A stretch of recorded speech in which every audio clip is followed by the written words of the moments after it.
Hello, this is Georgina Rose, part-time esoteric content creator and part-time Scarlet Woman, and welcome back to the Dot Darling YouTube channel. This is a channel where we discuss the occult, religion, mysticism, magic, and all those exciting topics. In this video, we're going to be talking all about a Thelemic holy text called the Book of the Law. So the day this video goes up, if you're watching it the day of, is the first day of a Thelemic holiday called the 3 Days of Writing of the Book of the Law. That commemorate the 3 days this amazing text was channeled. So in this video, I wanted to give an introduction to the Book of the Law. I wanted to do some history, tell the story, because if you've tried to read this book, right, this book is confusing. It's a channeled writing, it's very coded, it's very much a cipher. And so for new practitioners, it can be really hard and scary. It can really throw people off of Thelema.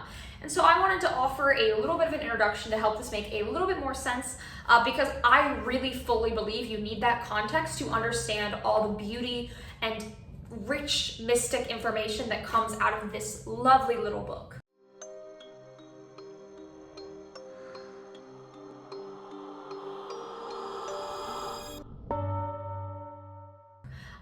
There is, and I want to specify this, a warning and a rule that you are not supposed to interpret this book for other people, and it is in what we call the Tunis Comment, which is a short commentary Aleister Crowley, the writer of the book, made on this, that you're not supposed to interpret it for other people lest you be a center of pestilence. So I'm going to give as much help as I can without sort of crossing that line. So this is going to be a Thelemically kosher little overview. There are a few people who have crossed that line. Paradigm Grind has a full interpretation of it. But I think that it is important because we are such a group that focuses on true will and sort of independent spiritual experience to not fully explain it. But I will give hints and history. So before reading this, you need to know the history. The history is super important.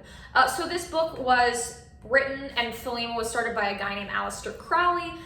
Crowley was someone who was very controversial. He was a British occultist. He was a member of the Hermetic Order of the Golden Dawn before breaking off and starting Thelema.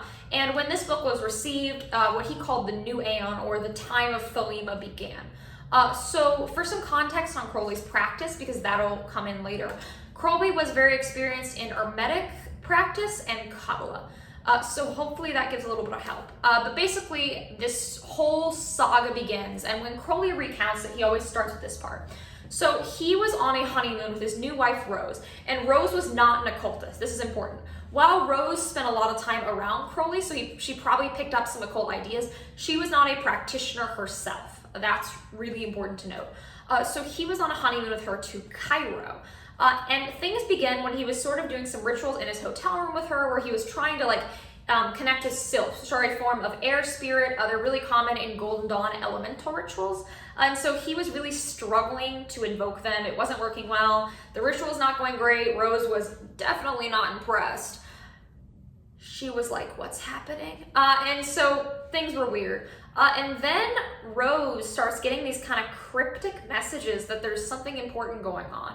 So Crowley works with Thoth, an Egyptian god of wisdom, and Thoth is connected to Hermes and Mercury. And so he works with Thoth and gets some information, right?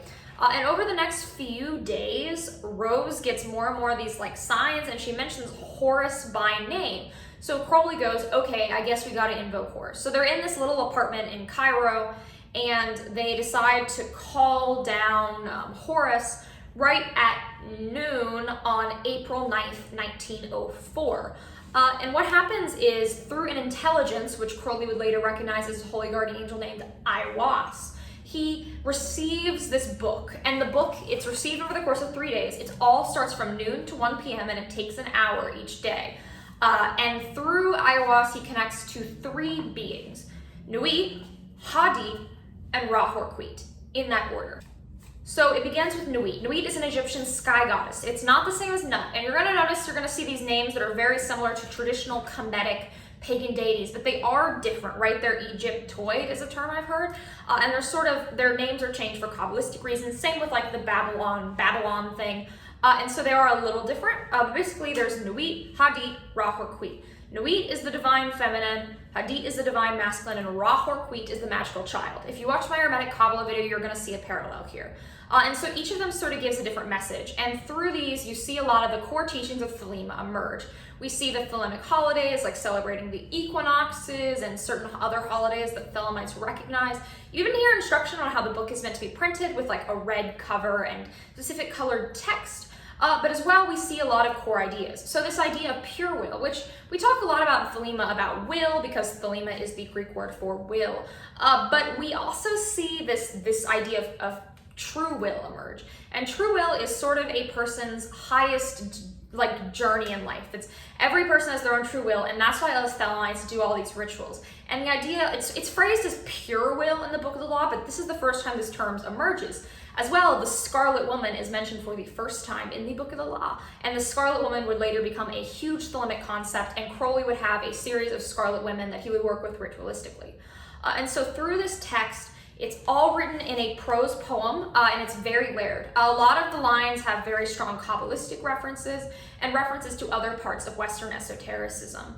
There are, of course, some new ideas, but basically all the core Thelemic teachings are immersed in here. Even some things that would come to become like degree structures in Thelemic groups, and it even predicted some things that happened in Thelemic history after this book. At a first read, this can kind of seem like a pretty poem or a slightly nonsensical rambling, but once you understand Thelemic concepts and a little bit of Kabbalah, you can look at this and see a lot of depth to it. If you want to start reading this book, I really suggest reading it every couple months and working through it. Read it side by side with of course, this book has something called the comment that is a very short commentary. The comment in and of itself really won't help you a ton, but Crowley did write a book called The Law is for All, where he gave a lot of help. I find that it's really important to read this again and again and again while studying Thelema, because this really, like, it comes to life, right? The more you understand Thelema, the more this book makes sense. It's meant to be cryptic, and Crowley himself did not understand it immediately. He actually, right after the book was written, like kind of left it alone for a while. He thought it was interesting, but he didn't see it as like the beginning of a religion. He knew that this was important and critical, but later on, he really realized the full significance of it and the full value once he looked back and had a little bit of context. So even Crowley didn't exactly know how important this book would become. And as Thelema sort of broke away from the previous occult traditions and became its own, this book becomes so critical. So knowing these three entities is really important, and understanding how this sort of lines out the Thelemic cosmology and some of the Thelemic philosophies will really make it make a lot more sense. I suggest reading it multiple times. I will mention there have been some criticisms of this book, and I would be doing you a disservice if I didn't mention them. Some people argue that ayahuasca comes from Crowley's subconscious. And since if you believe in a psych model method that the HGA is of the subconscious, you could argue this book is from his subconscious, and that's why you see so many things like Kabbalah in it that sort of resemble things that he would have understood. However, some people have argued, and this case kind of makes me laugh a little bit because I think it's funny, but it actually makes sense. The writing in Crowley's personal poetry versus the writing in the Book of the Law is actually really different.